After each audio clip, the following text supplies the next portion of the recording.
भोजन का पाचन पढ़ने के लिए हमें इस फॉर्मेट को याद रखना पड़ेगा, क्योंकि इस फॉर्मेट के थ्रू ही भोजन हमारे शरीर में प्रवेश करता है, सब कुछ काम करता है।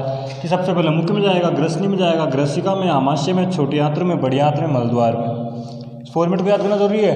पहले मुख में, देखो इस डायग्राम से, पहले मुख में, फिर ग्रसनी में, ग्रसिका में, आमाशय में, छोटी आंत्र में, बड़ी आंत्र में, फिर मलद्वार द्वारा बाहर परित्याग कर देना।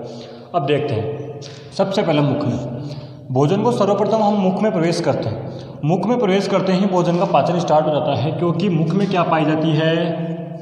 लार, जिससे कौन से एंजाइम का स्त्रावन होता है? एमाइलेज व टाइलिन। एमाइलेज व टाइलिन नामक एंजाइम का स्त्रावन होता है, जो मुख में ही भोजन का पाचन स्त्रावन शुरू कर देते हैं, जो भोजन को एक बोलस के रूप में, जो ग्रास होता है उसे बोलस के रूप में परिवर्तन कर देते हैं। तो मुख में भोजन को प्रविष्ट करते ही लार एंजाइम, लार के द्वारा एमाइलेज व टाइलिन एंजाइम छोड़े जाते हैं, जो भोजन का पाचन स्टार्ट कर देते हैं, भोजन को बोलस के रूप में परिवर्तित कर देते हैं। अब यह भोजन क्रमानुकुंचन की गति द्वारा सब उस मुख के आगे ग्रसनी में प्रवेश करता है। ग्रसनी एक कीपनुमा संरचना होती है, जो भोजन को क्रमानुकुंचन की क्रिया द्वारा ग्रसिका में प्रवेश करवा देती है। ग्रसिका भी ग्रसनी के समान ही एक पेशीय पतली नलिका होती है, जो क्रमानुकुंचन की क्रिया द्वारा, क्रमानुकुंचन का मतलब अगर आपने केंचुआ देखा हो तो केंचुआ हमेशा ऐसे ऐसे चलता है, ऐसे ऐसे, कभी भी पहले ऐसा आएगा, फिर ऐसा आएगा, फिर ऐसा आएगा, फिर ऐसा आएगा, इस तरीके से चलता है। तो ये क्रमानुकुंचन की गति होने की वजह से ही भोजन आगे की सकता है, बोलस आगे की सकता है। इसमें ग्रसिका में प्रवेश करता है क्रमानुकुंचन की गति द्वारा। सबसे पहले मुख में भोजन आ चुका है, ग्रसनी में आ चुका है, ग्रसिका में आ चुका है, अब भोजन कहाँ आएगा? आमाशय में। ग्रसिका के द्वारा भोजन आगे आमाशय में प्रविष्ट करता है। आमाशय में भोजन लंबे समय तक रहता है। ये जो आमाशय है, आमाशय में भोजन लंबे समय तक रहता है। आमाशय के द्वारा कई रसों का स्त्रवण होता है, जैसे कई प्रकार के आंत्रीय रस निकलते हैं। एक तो आंत्रीय रस निकलते हैं। दूसरी चीज, यहाँ पर भोजन को अम्लीय माध्यम प्रदान होता है। भोजन को अम्लीय माध्यम प्रदान होता है। अम्लीय माध्यम कैसे? कि जब भोजन यहाँ से आता है तो वो ना तो अम्लीय होता है ना क्षारीय होता है, एक तरह से उदासीन मान सकते हैं, उदासीन होता है। लेकिन आमाशय के अंदर HCl रस पाया जाता है। HCl रस पाया, हाइड्रोक्लोरिक अम्ल, HCl रस पाया जाता है, जो भोजन को अम्लीय माध्यम प्रदान करता है। साथ ही आमाशय में जठर ग्रंथियाँ होती है, जठर ग्रंथि होती है, जिनसे जठर रस स्रावित होता है, जो भोजन को अपघटित करने में या सड़ने गलने में बचाने में सहायता करते हैं। यहाँ HCl रस होता है, जो भोजन को अम्लीय माध्यम प्रदान करता है। साथ ही जठर ग्रंथियों के द्वारा जठर रस निकलता है, जो भोजन को सड़ने गलने से बचाता है और लंबे समय तक आमाशय में स्त्रवण रखता है। इस आमाशय में 1 से 3 लीटर तक आहार हम संचित कर सकते हैं। आमाशय के अंदर 3 प्रकार के रस स्रावित होते हैं। 3 प्रकार के रस स्रावित होते हैं। पहला म्यूकस, दूसरा प्रो एंजाइम, तीसरा है पेप्सिन,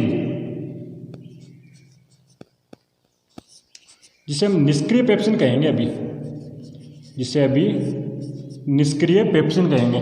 आमाशय में 3 प्रकार के रस निकलते हैं, म्यूकस, प्रोएंजाइम और निष्क्रिय पेप्सिन। ये तीनों ही भोजन को अपघटन करने में सहायता करते हैं। लेकिन एक निष्क्रिय पेप्सिन होता है, जो आमाशय में प्रविष्ट होने के बाद में सक्रिय पेप्सिन में बदल जाता है। सक्रिय पेप्सिन में बदल जाता है। छोटे बच्चों में ये पेप्सिन होता है, जो दूध का स्कंदन करने में सहायता करता है। मुख्य तौर पर दूध को तोड़ने में सहायता करता है। जो हम दूध पीते हैं उसके प्रोटीन अपघटन, जो प्रोटीन लवण जो भी होते हैं उनको अलग करने में सहायता करता है। बच्चों के अंदर जो छोटे बच्चे होते हैं, जो मादा का दूध पीते हैं, उनमें सक्रिय पेप्सिन के साथ साथ एक और रेनिन और पाया जाता है। ये रेनिन उनमें दुग्ध का स्कंदन करने में पेप्सिन के साथ सहायता करता है। अब भोजन आमाशय के आगे छोटी आंत्र में प्रवेश करता है। भोजन आमाशय में आ चुका, आमाशय में आने के बाद भोजन छोटी आंत्र में प्रवेश करता है। भोजन के छोटी आंत्र में प्रवेश करते ही छोटी आंत्र का प्रथम भाग होता है ग्रहणी। छोटी आंत्र का प्रथम भाग होता है ग्रहणी, ग्रहणी में भोजन प्रविष्ट करने के बाद में सर्वप्रथम यहाँ पर वसा का पायसीकरण होता है। वसा का पायसीकरण से मतलब है वसा को छोटे छोटे टुकड़ों में तोड़ देना। वसा का पायसीकरण होने के बाद में यहाँ पर एक लाइपेज नामक एंजाइम होता है। यह लाइपेज नामक एंजाइम होता है जो भोजन को और अपघटित कर देता है। साथ ही यहाँ पर अग्नाशय द्वारा कई प्रकार के अग्नाशय रस व आत्र रस आते हैं जो भोजन को और अपघटन करने में सहायता करते हैं। सर्वाधिक पाचन हमारे शरीर में छोटी आंत्र में ही होता है। सर्वाधिक पाचन हमारे शरीर में छोटी आंत्र में ही होता है। भोजन रुकता लंबे समय तक आमाशय में है, लेकिन पाचन सर्वाधिक छोटी आंत्र में होता है। ग्रहणी के बाद में भोजन अग्र शुद्धांत्र व शुद्धांत्र में पहुँचता है, जहाँ पर कुछ मात्रा में ग्रहणी द्वारा छोड़े गए भोजन का अपघटन किया जाता है। छोटी आंत्र के पश्चात भोजन बड़ी आंत्र में प्रवेश करता है। बड़ी आंत्र का मुख्य कार्य भोजन में बचे हुए जल का अवशोषण करना है, जल व लवण का अवशोषण करना है। छोटी आंत्र के बाद भोजन बड़ी आंत्र में प्रवेश करता है। बड़ी आंत्र का मुख्य कार्य जल का अवशोषण करना है। साथ ही बड़ी आंत्र में जल व लवण का अवशोषण करने के पश्चात भोजन को आगे मलाशय, यहाँ पर मलाशय होता है जिसमें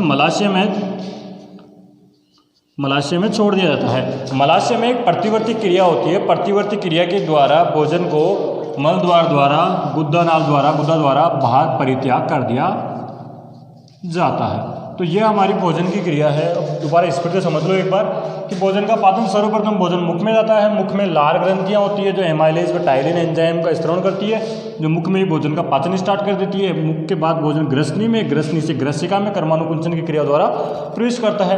ग्रसनी के बाद भोजन आमाशय में पहुँचता है। आमाशय में कई प्रकार के रस स्त्रवण होते हैं, जिनमें मुख्यतः जठर ग्रंथि द्वारा जठर रस स्त्रावित होता है जो भोजन को सड़ने गलने से बचाता है। साथ ही HCl रस स्त्रावित होता है जो भोजन को अम्लीय माध्यम प्रदान करता है। साथ ही आमाशय में 3 प्रकार के रस स्रावित होते हैं, म्यूकस, प्रोएन एंजाइम और निष्क्रिय पेप्सिन। निष्क्रिय पेप्सिन आगे जाकर सक्रिय पेप्सिन में बदल जाता है। छोटे बच्चों में निष्क्रिय पेप्सिन के साथ साथ एक रेनिन भी पाया जाता है जो दूध का स्कंदन करने में सहायता करता है।